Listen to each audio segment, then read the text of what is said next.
ونش لطش فتون بالقلم في الشارع. نهار ابوه اسود. ونش مين؟ ونش بتاعنا انت متاكده؟ اه، وكان عايز يسحبها على البيت كمان، وبتقول ان لسانه كان تقيل وعينيه زايغه، شكله كان مبرشم. هو طلع لها كده من باب للطاق ولطشها؟ مستحيل. اهو النعمه الشريفه ضربني بالقلم. ايوه انا هكدب يعني؟ عيني عليا، ما انا جوزي في السجن، ما عنديش راجل. ما الواد مسهرك وانت نازله من العربيه يا فتون. هي قصه، ما قلت لك ابن خالد غنوه صاحبتي. الله، انت عايز مني ايه يا راشد؟ نتفق على ايه؟ انا دلوقتي لو نزلت قدام الحاره كلها وقلت البيت ده يخصني هيقولوا لي بأمارة ايه؟ بأمارة ايه يعني ايه؟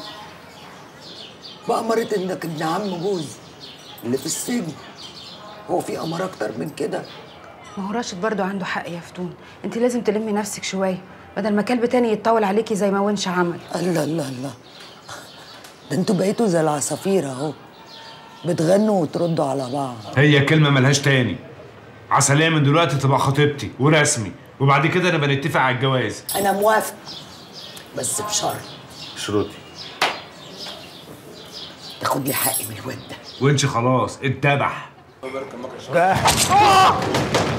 نطط على حريم علي روي يا ابن الجزمه. تضربني عشان البنت دي يا راشد؟ تعالى وحياة ربي لو جبت سيرة أهل بيت علي تاني اللي هم أهل بيتي دلوقتي هقطع لك لسانك والكلام للكل.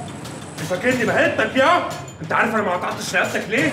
عشان العيش والملح، وعشان أنت كنت مبرشم ساعتها. كفاية عليك كده، اللي جاية مش هتبقى في وشك. سامعين؟